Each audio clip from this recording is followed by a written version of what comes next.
Hello there, this is Critical from Critical Media, just taking a look at the 2024 Legends Omnibus release of Star Wars Tales of the Jedi. Originally published and produced by Dark Horse Comics, but at least assembled here by Marvel. And what we usually do at this channel is give you an idea of what to expect if you ever come across these books in the wild. So we go over the exterior, some bonus material, art and plot points, and then a brief review at the end. Now, before jumping in, yes, for those of you maybe following the channel, you guys might remember at the beginning of 2024, I was looking forward to two Omnis. The New Republic, Volume 2, that had the Heir to the Empire and Dark Empire in it. And this was actually the other Omni I was looking forward to, the Tales of the Jedi. And at least walking around this one, the one thing I love about this book is that it's pretty much the Bible and almost the metaphysical aspects of Star Wars, because it has history as well as like the religious aspects of Star Wars built into this one. But anywho, I guess belaboring the point. At least on the exterior here, or at least on the cover, we have as usual, a pretty sweet Dave Dorman cover. I will say this though, even though I like it because, the historical reference, after all, he was there at the very beginning of Dark Horse's reign on the Star Wars franchise. So this is actually from the very early days of Dark Horse. The one thing I would admit, though, is I kind of wish even the variant as well had a better cover that, better represents the Tales of the Jedi. That's all. It just doesn't really speak the word Tales of the Jedi to me.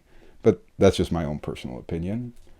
In terms of the spine, though, very unique because unlike the others, this isn't actually a part of any other series, like the Empire, Rebellion, New Republic, or anything. It's actually its own thing, Tales of the Jedi.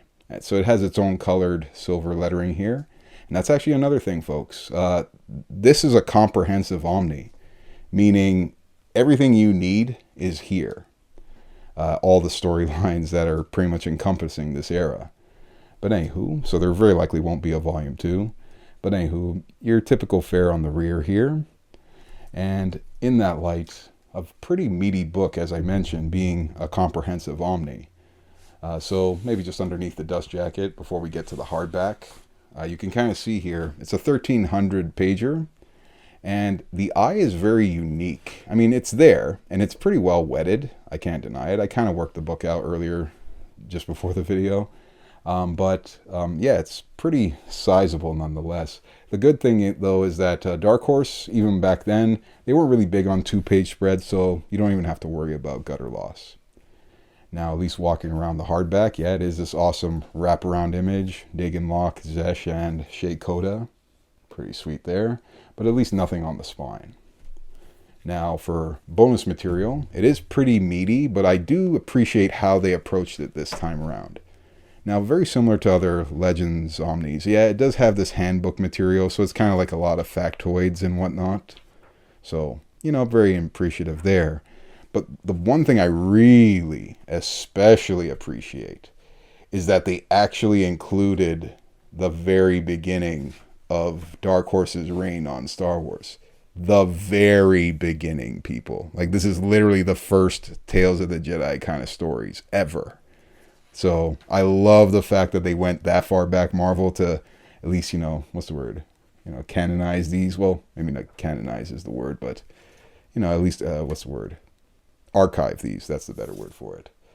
But yeah, I love the fact that they did this because, yeah, this is my childhood just coming back all over again. But anywho, at least back to the bonus material. Yeah, you're just getting these factoids as per normal, but as pretty a well-defined one. And I always appreciate whenever they do this. Yes, these little, of course, interviews, and this time by Tom Veitch. Basically, each one of these Star Wars Legends Omnis, they've always found the right person to interview, or at least grab the interview from a previous release. But I find they always put the right, perfect one for each book, even down to ones where none of the creators, but somebody who really loved the series, like Stan Sakai, for instance. But that's a whole other story. But yeah, pretty impressive nonetheless. Definitely dig it. But now onto the art and plot points. So being a Legends Omni like the others, yeah, maybe we should take a look at the table of contents. But yeah, maybe some of the amazing creators on it. John Ostrander for the main of course, Dawn of the Jedi storyline, Jan Duursema. If you love Star Wars comics, you've loved her basically since the early 2000s. Yes, you have Kevin Anderson on the Sith story, and one of my personal favorites, John Nadeau and Dustin Weaver. Chris Gossett was also one of the better ones. But one thing I always mention is that for whatever reason, Marvel never gives Dark Horse the love here in the indicia. Don't ask me why. That's why I always mention Dark Horse here.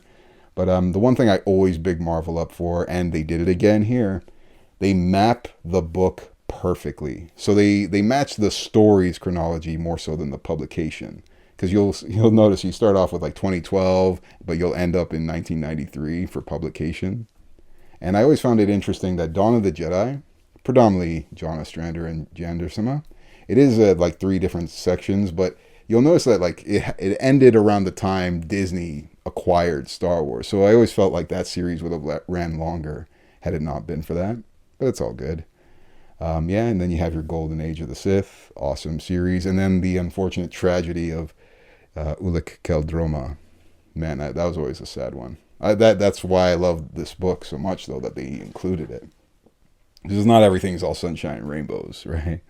But anywho, with Dawn of the Jedi, just as a quick little summary, yeah, all these Force sensitives, including the Daibendu, probably the most attuned Force users. They're all summoned by this strange ship. It's basically like these space pyramids called the Thoyor, basically going around grabbing Force sensitives from other planets and bringing them to this planet Tython, which is itself is a very Force sensitive world. Let's put it this way: people's emotions affect the weather and natural disasters and all that. It's pretty heavy. But this is so far back, like 36,000 years before the Death Star, that yeah, the Jedi are still using like Force imbued swords and all that. And there's no lightsabers. There's other things like Force sabers. But anywho, yeah, what I like about it is that it's even before the Republic. So the planet Tython has worlds nearby that are also inhabited. So it gives kind of like this microcosm, smaller version of the Republic that these Jedi deal with. That's right, they're not called just Jedi. They're called Jedi in this. But a very intriguing aspect nonetheless. Now you're probably wondering who are the antagonists in this story, and for those of you who maybe played Knights of the Old Republic, you might remember the Rakatans from the Rakatan Empire. Yes, they are the main ones. It's forgive me, it's Skolnas is the overall emperor, and then there's Tulkar, and then his Force Hound, which is basically his Darth Vader, in this character here, Zesh, who has another name that you'll probably learn a bit later. But man, I always like that dynamic because they set those guys up very well just to understand, the situation and your kind of position in this story, because they kind of act as the vehicles. These main characters here, these 3. So you have, of course, basically the overall hero in Shea Koda. You have the very vain but pretty powerful warrior in his own right, Seknos Wrath, who's a Sith, species Sith, but he's actually a Jedi. Remember, just because you're a Sith doesn't mean you're actually evil or even a Sith Force user, dark side user. You could be a good person too. And then you have Tasha Riom, more of the wise strategist of the bunch, but very powerful in the Force in her own right. But yeah, just seeing that kind of aspect where yet another Darth Vader-esque kind of character, kind of seeing the light of both sides. It's a very intriguing story. But yeah, you'll see how it kind of has this mysticism to it, while at the same time, as the story progresses, it ends up more and more like your typical Star Wars story, where there's a super weapon, the Star Forge, and everybody's trying to find a new form of like travel. This is so early in the Star Wars universe, hyperspace travel isn't even common yet. Only the Rakatans themselves, go figure, the enemies have it. But one of my favorite characters ever is here, Dagan Locke, who's pretty much the beginning of all Grey Jedi, you can say. One of my favorites ever. Pretty much the proof that not all Jedi are good, or not all Sith are evil. He's like the definitive example of that. And as mentioned, they didn't have lightsabers back then. They had these things called Force sabers. You turn them on a little bit differently. For instance, you need to know how to use the dark side to turn them on. But love this series so much. It has a lot of bedrock kind of concepts imbued in it, which is what I love about it, right? you can almost see it has this majesty, almost this, I'd say it leans more toward the fantasy aspect of Star Wars way more, but loved it nonetheless. Next to it though is the Golden Age of the Sith. So for those of you ever wondering where did the Sith begin, a great misconception is that the Sith are actually a species more than just a sect of, or dark side users of the Force. They're a species after all. And yeah, so they have their own history, their own brutal kind of philosophy and culture, which is what I love about it. I believe this is what Dario Carrasco's artwork here, which is why you have that very 90s kind of feel to it. And they use these two characters, Gav and his sister Jory, as the vehicles in this, where, they're hyperspace charters. This is, as I mentioned, a time where hyperspace isn't that common. New parts of the galaxy are still being discovered, and they accidentally find the Sith Empire, or come to the Sith worlds. So I always love that, how the aesthetical choice of this book was always approached, because you can see even the ship design is unique. This is now 5,000 years, so significant time has passed. But you can even see how the ship design changes throughout the eras of Star Wars, which I love. But anywho, even seeing that pull to the dark side, the good side, the light and the dark, the power struggles even within this era, because you have Ludo Kresh versus, I guess, the Emperor of the Sith at the time. Forgive me, Naga Sado. Love that character too. They make it so perfect for you to understand, or to actually believe that this way of life that they're kind of conducting, it's the normalcy. Like, people die over nothing. Oh, you didn't do your job? Dead. Oh, you didn't bring me a cup of water? Dead. That kind of thing. Like, that's how brutal they can be. So it's always been a unique aspect for me. And I love certain panels, like how there's almost next to no words that are required. Just seeing how the Sith move in their own ways is pretty brutal and pretty heavy. That's what I loved about this book so much. Or at least this series when it first came out. Man, what an awesome tale. And speaking of which, I mentioned it earlier, I more so refer to this overall era as, the tragedy of the Jedi Ulic Qel-Droma, because this character here, he's one of the earliest ones where he had to deal with so much of the dynamic aspects of switching from the light and the dark. Even before Revan. I would say Revan is actually heavily based on this guy. Ulic Qel-Droma, because he's one of those Jedi who went to the dark side, and there's a lot of atrocities and pretty heavy things that go on. For those of you who maybe know about that other major Sith, Exar Kun, pretty much one of the most successful Sith Lords ever. Yeah, this is pretty much that tale too. The whole brother versus brother angle with Kay versus Ulic. Loved it. I love how they make that a real tragedy. Man, every time you read this book, or any time I revisit this material, it kind of makes you sad, because of man, they really went there with Star Wars. It really hurts that much. Damn. But yeah, very similar story. As mentioned, this is more so like the 5,000 year era or 4,000 year era, I would say.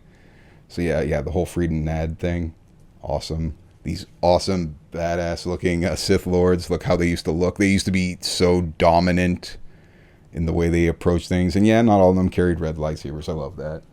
Such a sweet little idea. But man, just overall, yeah, you're kind of seeing it here. You just get so many different sides of the Star Wars universe here. I know I've mentioned that before in other videos, but that's kind of why I liked going into Legends so much, because you get so much more of what you probably expected from just the films. You're getting a lot of drama, like a lot of highs and way more lows that add that sense of gravity to the Star Wars universe. It's pretty heavy, man. Like I said, the whole brother versus brother angle, the whole one person was a noble person to fall out of grace, and can there be redemption? There is forms of redemption, just not the outcomes you're expecting. But man, I absolutely love the way that Marvel approached printing this book. They've basically satisfied two of my major desires or wish list items ever in Omnis. So big ups to you, Marvel, in that respect. I'll forever love Dark Horse, but nonetheless, is this a pickup? Yes, this is an absolute pickup. As mentioned, being a comprehensive Omni, it's very beneficial to just have the whole shebang, right? And seeing what they've been doing with High Republic, this is a good little matchup to it, because even this material will help you kind of understand the gravity of even what Disney's doing with the High Republic as well. But anywho, this is just my 2 cents on it. Love this book, that's just me. But hey, I wouldn't mind seeing your comments down below as always. And with that in mind, I'll hopefully see you guys in the next video. Y'all folks take care.